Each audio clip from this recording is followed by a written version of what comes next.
Well, we're joined now by Major General Chip Chapman, former head of counter-terror at the Ministry of Defence, counter-extremism practitioner and Middle East academic Emma El-Badawy, and also by Rashad Ali, a former radical and senior fellow at the Institute for Strategic Dialogue. Thank you all for joining us to talk about this very interesting story. First of all, Rashad Ali, looking at that piece there, does that ring any bells with the kind of work that you do? How do you relate to what you saw unfolding there in that story? I think what's interesting is that you have two very different, a start point and an end point of how they perceive their religious identity.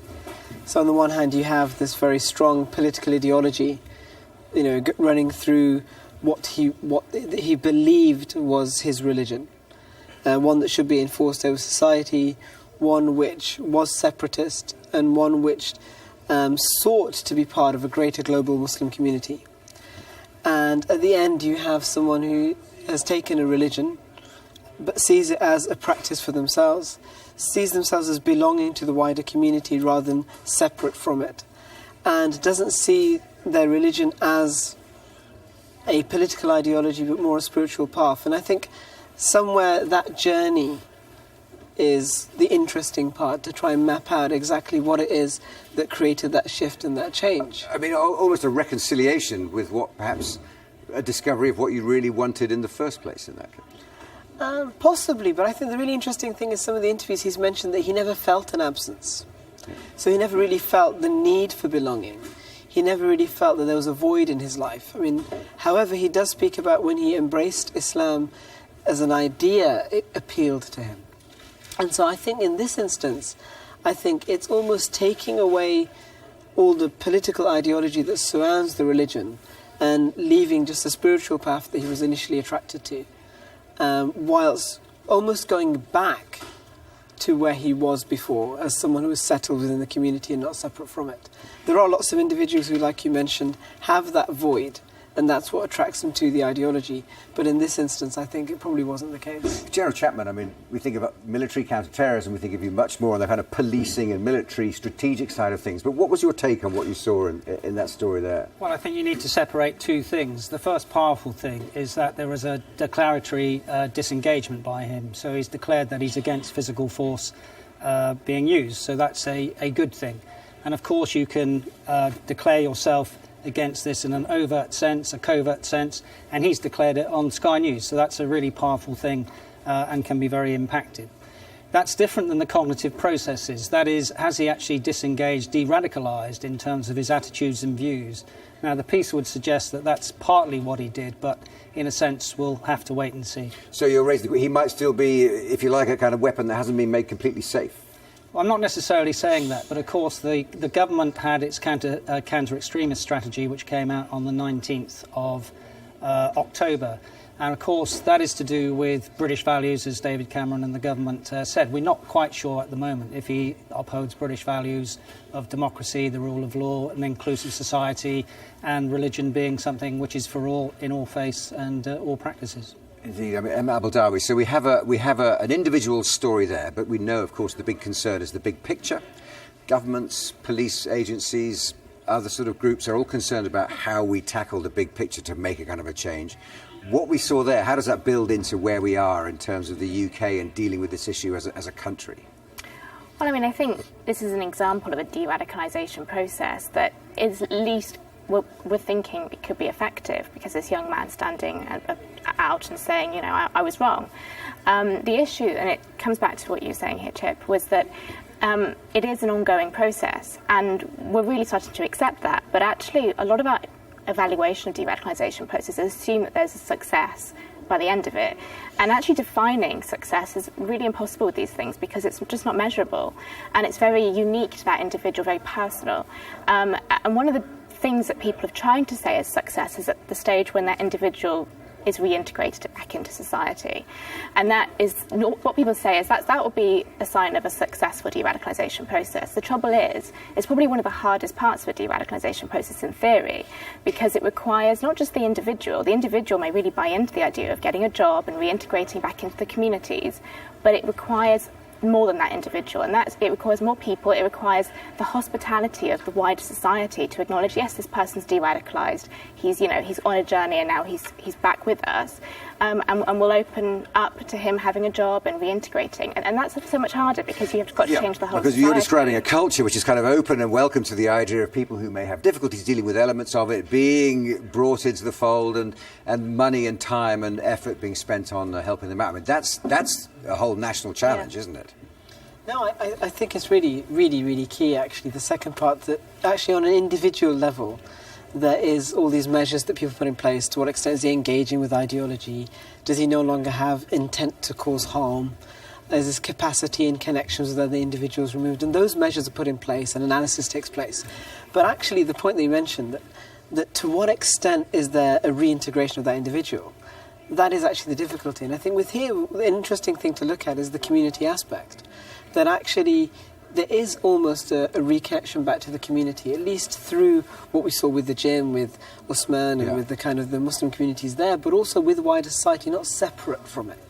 And I think it's an interesting angle to add, that actually that difficulty is one that faces a lot of the casework that people working in de-radicalisation will speak about, that you can work with an individual, but how do you then give the person a future to be able to make sure that there is no other push-pull factor? And of course, the other thing you have to remember is that you need, in order for an individual to get that kind of attention and help, they have to become already someone who is identified as needing it, which usually is a perpetrator of some sort, someone who's been convicted or caught or suspected of being in need of that kind of help, rather than perhaps going out and seeking out people who need that kind of help. Well, it's of course easier to deal with the consequences, but you need to sort of preempt that. And what my colleagues are really saying is you have three challenges. Firstly, you have the ideological challenge, which in de-radicalisation, which they're far more expert on me in doing, and as a Western liberal, it's pointless.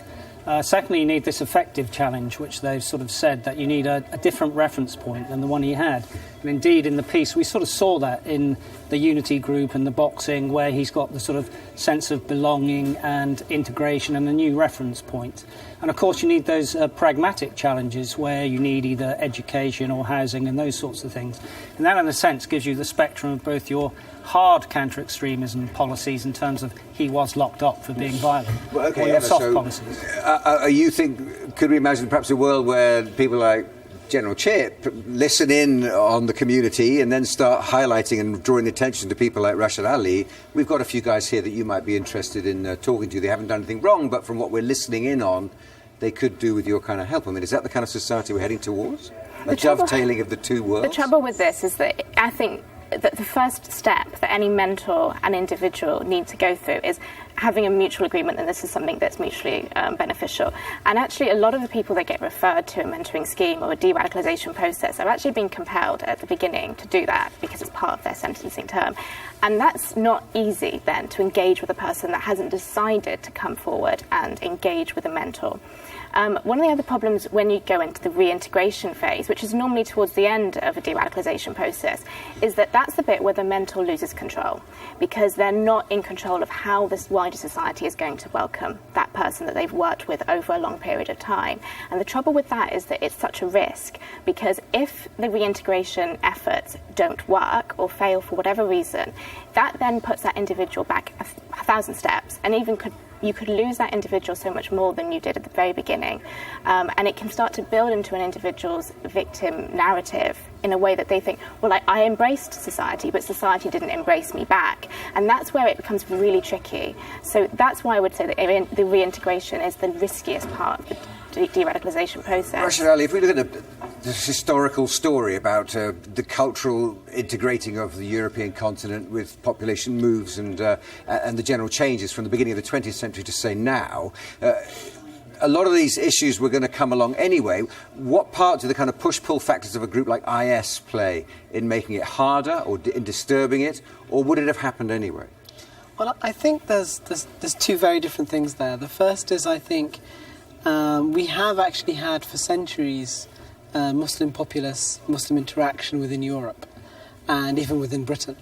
And I think that history is often lost, both in terms of peoples within the UK, going back to the, famously the oldest mosque with, Abdullah Quilliam, or with, the Yemeni community in Wales, etc., that you've actually had generations from the turn of the last century and even before that of Muslims who've been almost indigenous to British society and having an appreciation of broad British values, the rule of law, the notion of separating powers, the notion of democratic engagement, and so on. And also the other side that actually we have, if you look at, there's a great work by, I think it's William Dalrymple, one of his travel writings on the White Mughal. His series looking at actually the other way around, the integration of British colonials within Indian society. So we've had that type of interaction both ways. I think that needs to be separated from the broader integration issues from the discussion of de-radicalisation and radicalisation, in the sense that actually they will always have issues as a social phenomena. The very specific ideological radicalisation is very, very particular. Okay. So to look at the alienation issues or lack of integration issues, in themselves they're not hooks for extremist ideology. They may be means by which extremist ideology becomes more attractive, but actually it's the ideology itself which then moves people on towards considering violence and terrorism. And that's where ISIS actually is a very, very specific phenomena. We've had thousands from Europe leave Europe to form almost what could be a brigade of fighters, of Europeans in their let's have a territory. final thought. That we are out of time, but General Chip, if I can just ask you about that, can you see a time as we move on, say 5 more years, 10 more years, where organisations like the military and GCHQ and the police and special branch will be cooperating more and more closely with other approaches from within the community to try and do a sort of umbrella approach? Can you see that happening? Absolutely, because partnership is one of the things which was mentioned in the counter-extremist strategy of the government, and we must do that. I can also see a time when we defeat IS, and that part of the theology will go. OK.